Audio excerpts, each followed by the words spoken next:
Hello दोस्तों, education का अड्डा चैनल में आप सब लोगों का स्वागत है।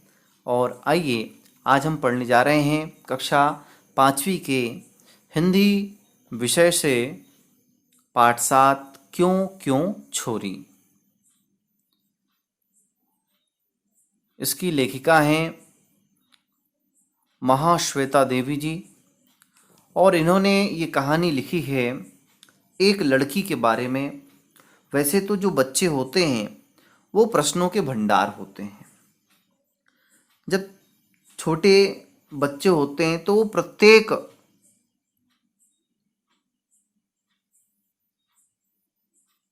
हर क्षण क्या करते हैं, क्यों क्यों करते रहते हैं। ऐसा क्यों हुआ, वैसा क्यों हुआ, है ना। तो ये क्यों क्यों छोरी जो पाठ है वह भी जो है एक लड़की के प्रश्नों के, हर बात पर प्रश्न पूछने की आदत के ऊपर ही यह जो है पाठ लिखा गया है। तो आइए जानते हैं इस पाठ के बारे में। आमतौर पर लड़कियों को चुप रहने की शिक्षा दी जाती है जो अनुचित है। उनमें भी जिज्ञासा भरी होती है। जिज्ञासा यानी जानने की इच्छा। प्रश्न पूछकर वे संसार की हर बात जानना चाहती हैं। जिज्ञासा शांत होने से उनका मानसिक विकास भी होता है। अतः उनके द्वारा पूछे गए प्रश्नों के उत्तर उन्हें अवश्य मिलने चाहिए। इस पाठ में एक आदिवासी लड़की की कहानी है जो बात बात में प्रश्न पूछती रहती है और लेखिका उसके प्रश्नों का उत्तर देती थी। तो प्रश्न पूछना जो है अच्छी बात है। जब आप प्रश्न पूछेंगे तभी उत्तर प्राप्त करेंगे और जब आप उत्तर प्राप्त करेंगे तो आप सीखते चले जाएंगे। तो सीखने के लिए प्रश्नों का पूछना यह भी आवश्यक है। आइए पढ़ते हैं इस पाठ क्यों क्यों छोरी को। छोटी सी लड़की थी, वह करीब 10 साल की। एक बड़े से सांप का पीछा कर रही थी। मैं उसके पीछे भागी और उसकी चोटी पकड़कर उसे ले आई। ये देखिए इस प्रकार। ना मोइना ना, मैं उस पर चिल्लाई। क्यों, उसने पूछा। है ना, वो सांप का पीछा कर रही थी तो इन्होंने उसको पकड़ा और चिल्लाई कि नहीं नहीं ऐसा नहीं करो। तो उसने आवाज दिया क्यों, उसने पूछा। वो कोई धावन वामन नहीं है, नाग है। नाग, मैंने उससे कहा। तो नाग को क्यों ना पकड़ूं? क्यों पकड़ो, मैंने कुछ नाराजगी के साथ पूछा। मैंने थोड़ा सा उस पर गुस्सा होते पूछा कि क्यों तुम जो है नाग को पकड़ोगी। पता है हम सांप खाते हैं। वो लड़की बताती है कि आप क्यों चिंता करती हैं, हम तो सांप को खाते हैं। मुंडी को काट दो, चमड़ा बेच दो और मांस पकड़कर खा लो। उसने बड़े भोलेपन से उत्तर दिया। नहीं, इसे नहीं।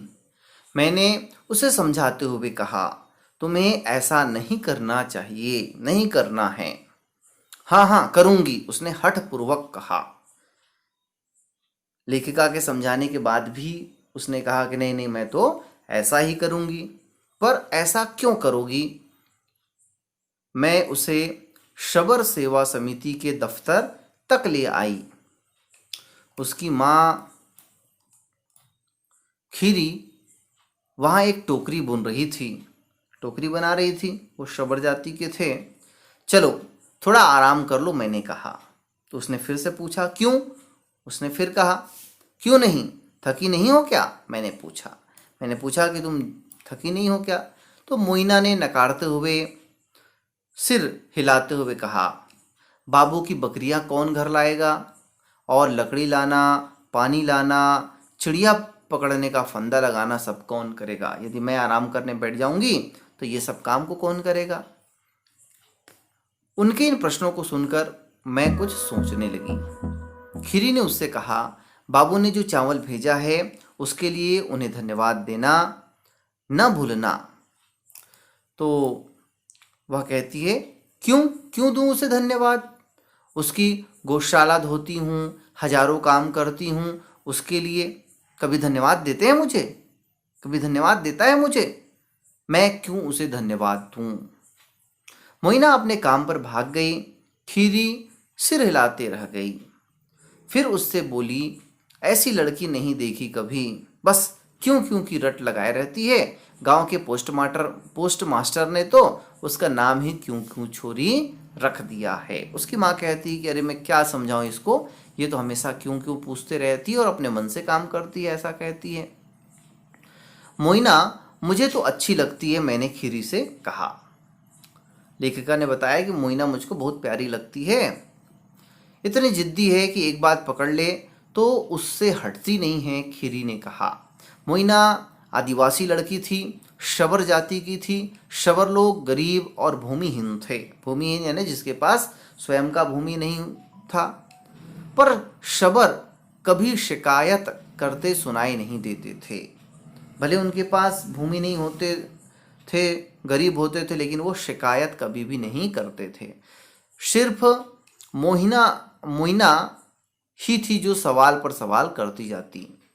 क्यों मुझे मीलों चलना पड़ता है नदी से पानी लाने के लिए? क्यों रहते हैं हम पत्तों की झोपड़ी में? हम दिन में 2 बार चावल क्यों नहीं खा सकते? तो वो एक ऐसी लड़की थी जो जिज्ञासु थी, जानने की इच्छा रखती थी और प्रश्न पूछते रहती थी। मोइना गांव के संपन्न लोगों की बकरियां चराया करती थी। संपन्न यानी जो लोग जिनके पास धन दौलत और उस समय जो है ज़्यादा पशुएं जिसके पास होते थे वही तो ज़्यादा धनवान होते थे। तो उनकी बकरियों को वो चराया करती थी। ना तो वह अपने को दीनहीन समझती थी, न ही मालिकों का एहसान मानती थी। और वो एक स्वावलंबी और आत्म सम्मान वाली लड़की थी। इसलिए वो कभी भी अपने काम करने के बदले या जहाँ काम करती थी मालिकों का एहसान नहीं मानती थी, है ना। वह अपना काम करती, काम खत्म होने पर वह घर आ जाती और बुदबुदाती रहती। क्यों उनका बचा हुआ खाऊं मैं तो बढ़िया खाना खाऊंगी। शाम को हरे पत्तों वाली भाजी, साग और चावल और केकड़े मिर्ची वाले। जैसे गांव में जो काम करते हैं या शहरों में भी काम करते हैं तो जो मालिक लोग होते हैं वो बचा कुचा खाना भी दे देते हैं। तो वो ऐसी लड़की थी जो उनके बचे खुचे खाने को खाने के लिए तैयार नहीं होती थी। उनका कहना था कि मैं जो है अपने मर्जी से खाऊंगी, मैं क्यों दूसरों का खाना खाऊं, सभी घर वालों के साथ बैठकर खाऊंगी। वैसे शबर अपनी लड़कियों को आमतौर पर काम पर नहीं भेजते हैं, पर मोइना की माँ खीरी एक पांव से लंगड़ी थी।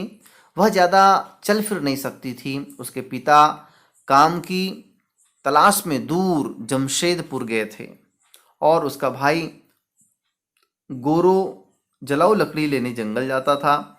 सो मोइना को भी काम करना पड़ता था। तो इसमें बताया गया है कि शबर जाति के जो लोग होते हैं वो अपनी लड़कियों से काम नहीं कराते हैं, पर उसके यहाँ उसकी माँ जो है विकलांग थी, इसलिए उसको काम करना पड़ता था। उस अक्टूबर में शबर सेवा समिति के दफ्तर में पूरा 1 माह रुकी। एक सुबह मोइना ने घोषणा की कि वह समिति वाली झोपड़ी में मेरे साथ रहेगी। बिल्कुल नहीं, खीरी ने कहा। उसकी माँ ने कहा नहीं नहीं, तुम नहीं रहोगी। क्यों नहीं? इतनी बड़ी झोपड़ी है, एक बुढ़िया के लिए इतनी जगह चाहिए। कितनी जगह चाहिए? तुम्हारे काम का क्या होगा? मैंने उससे पूछा। काम के बाद आया करूंगी, उसने तुरंत ही अपना निर्णय सुना दिया। और वह एक जोड़ी कपड़े तथा एक नेवले के साथ आ पहुंची। बस जरा सा खाना खाता है और बुरे सांपों को दूर भगाता है, उसने कहा। नेवले के बारे में, अच्छे वाले सांपों को मैं पकड़कर माँ को दे देती हूँ। क्या बढ़िया तरी वाला सांप साग बनाती है माँ। उसने कहा कि जो अच्छे सांप होते हैं, कम जहरीले होते हैं, ऐसे को हम लोग खा लेते हैं। तुम्हारे लिए भी थोड़ा लाऊंगी। समिति के विद्यालय की शिक्षिका मालती ने मुझसे कहा। आप तो तंग आ जाएंगी इसकी क्यों क्यों सुनते सुनते। और वाकई वह अक्टूबर ऐसे बीता कि पूछो मत। क्यों मुझे बाबू की बकरियां चरानी पड़ती हैं, उसके लड़के खुद खुद क्यों नहीं चराते हैं, मछलियां क्यों बोल नहीं पाती हैं, मछलियां बोल क्यों नहीं पाती हैं। अगर कई तारे सूरज से बड़े हैं तो वो इतने छोटे क्यों नजर आते हैं और हर रात को तुम सोने के पहले किताबें क्यों पढ़ती हो। ऐसे वो ढेरों प्रश्न जो है पूछती रहती थी, इसीलिए कि किताबों में तुम्हारी क्यों क्यों के जवाब मिलते हैं, मैंने उसे उत्तर दिया। वो जब क्यों क्यों क्यों क्यों प्रश्न पूछते रहती है, और एक प्रश्न उसने पूछा कि रात्रि में आप क्यों जो है सोने के पहले पुस्तक पढ़ती हो, तो मैंने कहा क्योंकि इसमें तुम्हारे क्यों क्यों का जवाब उत्तर मुझे मिलता है। यह सुनकर वह चुप रही।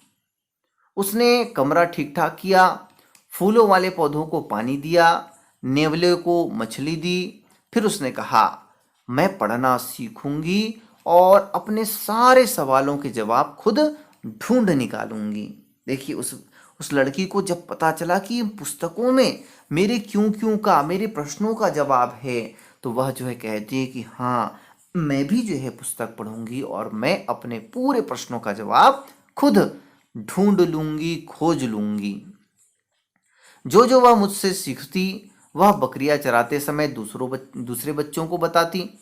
कई तारे तो सूरज से भी बड़े हैं, सूरज पास है इसलिए हमको बड़ा दिखता है। मछलियां हमारी तरह बातें नहीं करती हैं, मछलियों की अपनी भाषा है जो सुनाई नहीं देती है। तुम्हें पता है पृथ्वी गोल है। तो ऐसे वो जो है जो जो पढ़ती वो बच्चों को भी बताती। एक साल बाद जब मैं उस गांव में दोबारा पहुंची, तो सबसे पहले मोइना की आवाज सुनाई दी, स्कूल क्यों बंद है। समिति के स्कूल के अंदर एक मिमियाती बकरी को अपने साथ घसीटते हुए वह मालती से ललकारने जैसी आवाज में पूछ रही थी, क्यों स्कूल बंद है, क्या मतलब है तुम्हारा, क्यों बंद है कहने का, तो तुम्हें कौन रोक रहा है, पर कोई कक्षा ही नहीं लगी, कहाँ पढ़ूं, स्कूल का समय पूरा हो चुका है, क्यों। उसने फिर प्रश्न पूछा, तुम जानती हो मोइना, मैं सुबह 9 से 11 बजे तक कक्षा लगाती हूँ। तो मोइना ने पांव पटकते हुए कहा, तुम समय क्यों नहीं बदल देती, मुझे बाबू की बकरियां चरानी होती है, सुबह मैं तो केवल 11 बजे के बाद ही आ सकती हूँ, तुम पढ़ाओगी नहीं तो मैं सीखूंगी कहाँ से। मैं बूढ़ी माँ को बात बता दूंगी कि बकरी चलाने वाले या गाय चराने वाले हम लोगों में से कोई भी नहीं आ सकेगा अगर स्कूल का समय नहीं बदला गया तो वह जो है यहाँ पर अपने विद्यालय में समय के लिए लड़ती है कि उसको काम करना पड़ता है 9 से 11, तो वो स्कूल कैसे आएगी, इसलिए वो मांग करती है कि स्कूल का समय बदला जाए। तभी उसने मुझे देखा और अपनी बकरी ले 9-2-11 हो गई। 9-2-11 होने यानी वहां से वो भाग गई। शाम को घूमते घूमते मैं मोइना की झोपड़ी पर गई। मोइना चौकी के पास मजे से बैठी अपनी छोटी बहन और बड़े भाई को बता रही थी, एक पेड़ काटो तो 2 पेड़ लगाओ, खाने के पहले हाथ धो, जानते हो क्यों, नहीं धोगे तो तुम्हारे पेट में दर्द हो जाएगा, अगर नहीं धोगे तो तुम कुछ नहीं जानते, जानते हो क्यों, क्योंकि तुम स्कूल नहीं जाते हो। वो बताती है कि तुम लोग कुछ नहीं जानते, क्यों, क्योंकि तुम लोग पढ़ते नहीं हो, तो इसलिए स्कूल हमको जाना चाहिए। स्कूल नहीं जा रहे हो अभी तो आपको पढ़ाई पर ध्यान देना चाहिए, घर में पढ़ना चाहिए। गांव में जब प्राइमरी स्कूल खुला तो उसमें दाखिल होने वाली पहली लड़की मोइना थी। दाखिल यानी भर्ती। मोइना अब 20 साल की है, वह समिति के स्कूल में पढ़ाती है। अगर तुम उसके स्कूल के पास से गुजरो तो निश्चित ही तुम्हें उसकी आवाज़ सुनाई देगी। आलस मत करो, मुझसे सवाल करो, पूछो क्यों मच्छरों को खत्म करना चाहिए, ध्रुव तारा हमेशा उत्तर की ओर के आकाश में ही क्यों रहता है, पेड़ क्यों नहीं काटने चाहिए, और दूसरे बच्चे भी अब पूछना सीख रहे हैं क्यों। वैसे मोइना को पता नहीं कि उसकी कहानी लिखी जा रही है, अगर उसे पता चल जाए तो कहेगी क्यों, मेरे बारे में ही क्यों। तो इस प्रकार ये पाठ यहाँ पर समाप्त होता है। और बच्चों, हमको यहाँ पर यह सीख मिलती है कि हमको प्रश्न पूछना चाहिए। विद्यालय में आपके अध्यापक पूछते हैं आपको समझ में आया, तो हम क्या बोल देते हैं, हाँ आया। है ना। यदि हम हाँ बोल देते हैं तो जो अध्यापक होते हैं वो समझते हैं कि आपको सब चीज आ गया, और वास्तव में ऐसा नहीं होता है ना। तो संकोच की वजह से आप प्रश्न नहीं पूछ सकते हैं, तो संकोच को हटाना है। आप जितना प्रश्न पूछेंगे आपकी जानकारियां, आपको ज्ञान जो है उतना ज्यादा मिलता जाएगा। इसलिए संकोच, डर को मन से हटाते हुए आपके मन में जो भी प्रश्न होता है आप जरूर अपने शिक्षकों से पूछें। यदि ये वीडियो आप लोगों को पसंद आया हो तो जरूर लाइक करें, शेयर करें, और जिन लोगों ने अब तक एजुकेशन का अड्डा चैनल को सब्सक्राइब नहीं किया है सब्सक्राइब करें, बेल आइकन को दबाएं जिससे आपको आने वाले अगले वीडियो का नोटिफिकेशन मिल सके। धन्यवाद।